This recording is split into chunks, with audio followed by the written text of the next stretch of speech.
Hey everyone, so I've been looking online for a review because I wanted to purchase a HiLight HL-P3XL for this TR50 50 caliber paintball gun.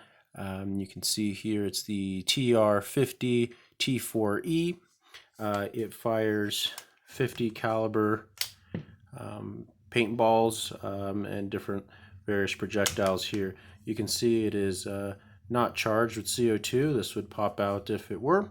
I just added a few little minor upgrades here, just a little bit better grip and a fiber optic front sight. I was previously running a Olight. This is the Olight PL Mini, and pretty effective, very bright, and overall it is a great light.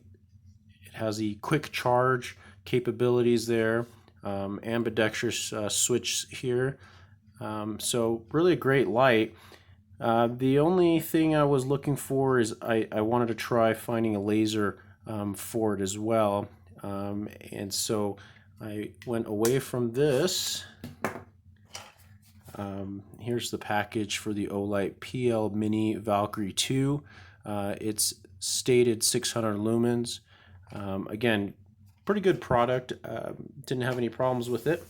But like I said, I was looking for something with a laser, and I didn't want to use up more space and keep it compact. So this is the HiLight. This is stating 300 lumen LED flashlight, precision green laser sight, and it's also USB rechargeable, which was a real plus for me. So this is the HL-P3XL, and like I said, I had seen a few on Amazon and eBay, and just could not get any positive reviews on this particular model. Made in China. It was priced decently, still a little bit cheaper than the Olight. And I'm using this on a paintball gun, so I don't have any comments as to how this would work on a real firearm. I personally probably would not use it. I'd probably feel a little more confident with the Olight, just the fact that it's just a flashlight.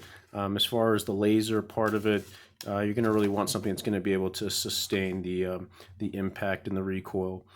So here's the instructions. Pretty straightforward. Some specs there. A little bit of diagram for the lighting, switching, and just various parts there. Kind of hard to read. It's kind of blurry, but overall it's pretty self-explanatory. It gives you a little info on how to sight it, some safety precautions, maintenance, and warranty. So going to the packaging here, we've got some USB charging cables. We have the Allen key to adjust the windage and elevation, and the actual laser product here. It is compact, looks fairly decent built. It has a you see it's kind of a spring-loaded mechanism here, so that you can, when it's loose enough, you can kind of spring load and clip that onto there. And of course you would tighten that to lock it in.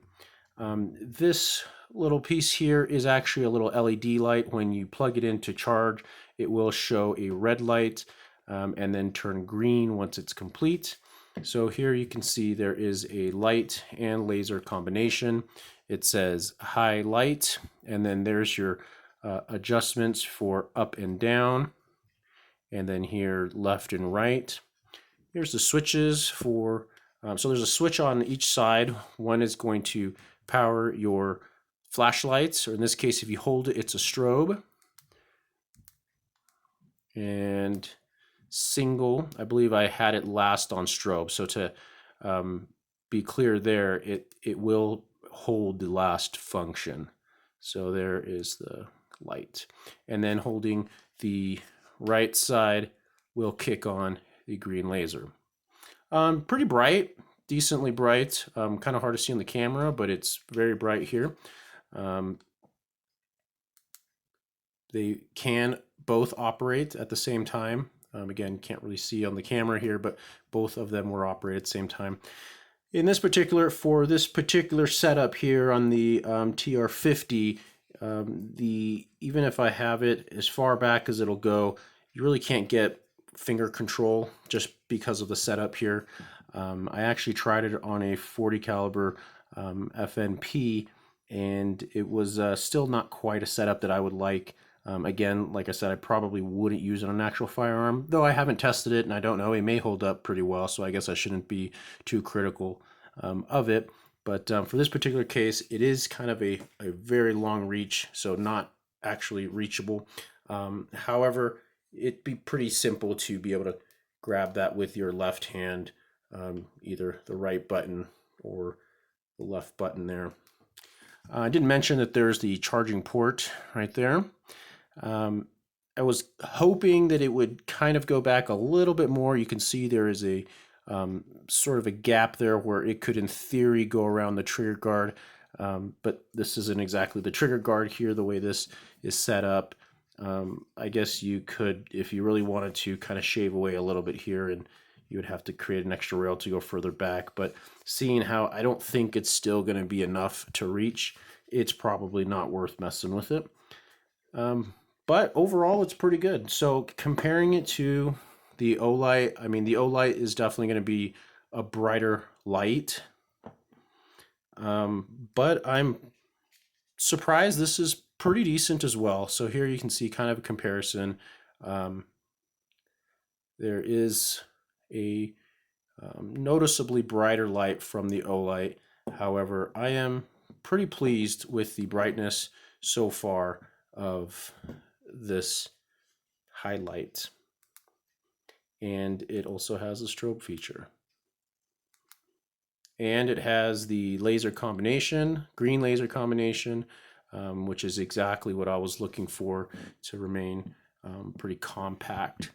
So overall, pretty pleased with it. The product seems to be pretty decent. There you go.